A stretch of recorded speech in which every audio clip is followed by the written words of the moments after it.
We've just received a report that New York City is under attack by swarms of killer bees.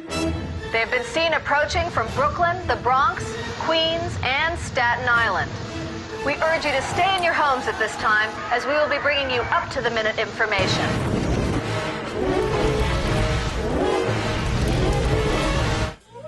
Representing Staten Island, New York City, and Richmond County, the least populated of the 5 boroughs, Wu-Tang Clan forced hip-hop to enter the 36 chambers on November 9, 1993. With a rap style inspired by kung fu movies, Robert Fitzgerald Diggs, also known as RZA, born on July 5, 1969 in Brownsville, Brooklyn, formulated the Clan, each member going out in the name of Shaolin style, releasing their own individual albums throughout the next 4 years. They reformulated in 1997 with the critically acclaimed double album Wu-Tang Forever, which was released on June 3rd with plans to siege hip-hop.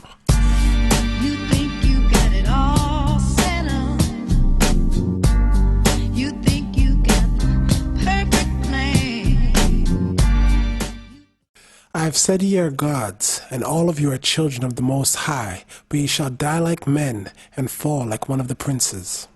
Your arms too short to box with God.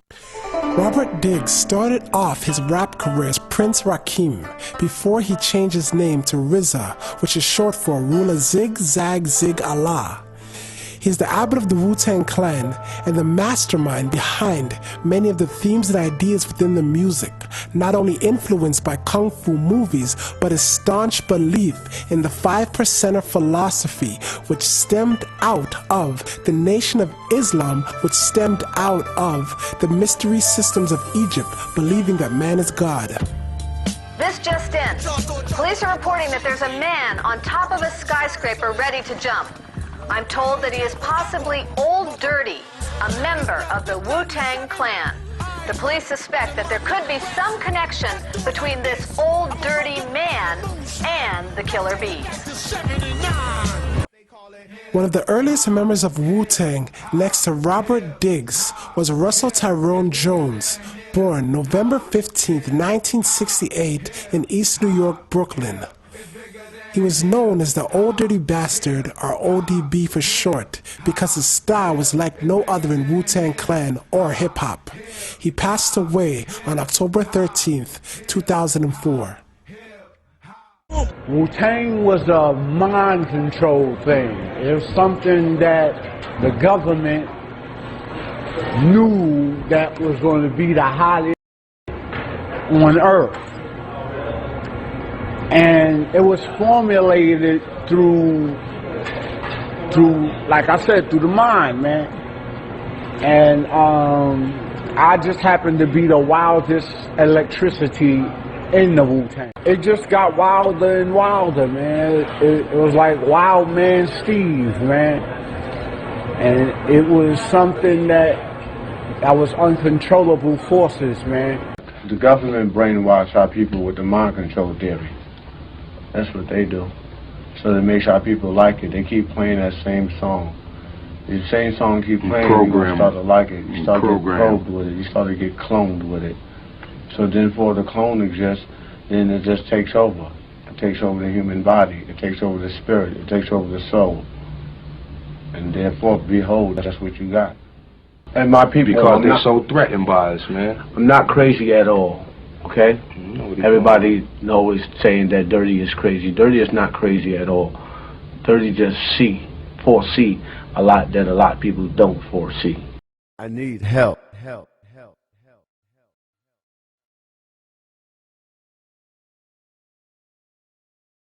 Step into a world where there's no one left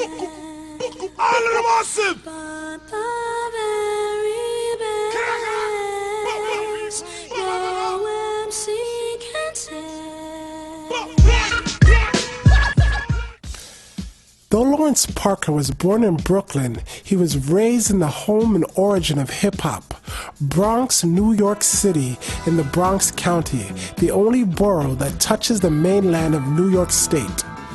Lawrence Parker, who also collaborated on East Coast West Coast Killers, released his best-selling album to date, I Got Next, on May 20th, 1997, bringing the old school to the new school with the hit singles Rapture's Delight, creating a surge in hip-hop culture internationally.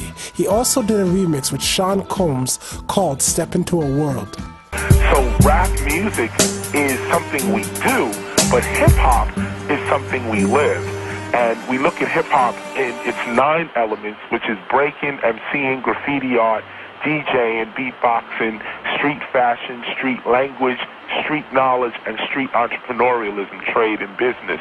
And that's where, you know, that's the hip-hop that we're about. We come from the root of Cool DJ Herc, who originated hip-hop in the early 70s, and then Africa Bambaataa and Zulu Nation, who instigated something called the Infinity Lessons and added consciousness to hip-hop, and then Grandmaster Flash with the invention of the mixer, on to Run DMC, and then myself. And we created the Stop the Violence movement. You may recall a song, Self-Destruction, and so on. All of this goes to the idea of living this culture out and taking responsibility for how it looks and But I fear, lest by any means, as the serpent beguiled Eve through his subtlety, so your mind should be corrupted from the simplicity that is in Christ. For if he that cometh preacheth another Jesus, whom you have not preached, or if you receive another spirit, which ye have not received, or another gospel which ye have not accepted, ye might well bear with him. Now, KRS-One, you've been quoted as saying that rap is something we do, hip-hop is something you live. Yes. Explain that to us, please. Well, today hip-hop, we are advocating that hip-hop is not just the music. It is an attitude. It is an awareness. It is a way to view the world. So rap music is something we do, but hip-hop is something we live. Lawrence Parker has always called himself the teacher, yet he is one of the most studious rappers in the industry, probably releasing the most albums to date. He was schooled by Africa Bambaataa's Infinity Lessons, which is a modern take on the Egyptian mystery systems. He coupled these beliefs with hip-hop culture and established the Temple of Hip-Hop in 1996, which evolved and spawned from the Temple of Hip-Hop Ministries, which was established in 1970. He since wrote the Gospel of Hip-Hop, the first testament for the Hip-Hop Temple. Though KRS-One calls hip-hop a culture, it appears that he would have it as a religion and a way of life for everyone. Like phase 2, and I will simply amaze you, praise you, pay you, do whatever you say do, but black it can't save you.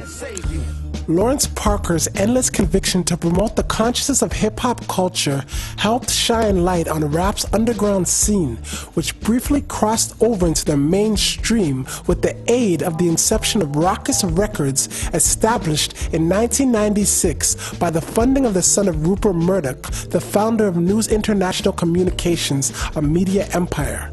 Rawkus really gained notoriety with the release of Black Star on August 26, 1998, featuring Mos Def, Dante Terrell Smith Bey, born December 11, 1973 in Brooklyn, and Talib Kweli Green, born October 3, 1975, also in Brooklyn.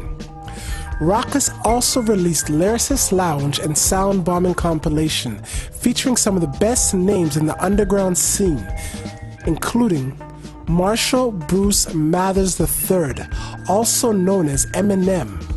When Rawkus Records collapsed shortly after the new millennium, the conscious and underground scene fizzled out of public sight with it. The only artist that gained any commercial success after his release, Black on Both Sides, on October 12, 1999, was Dante Smith, Mos Def.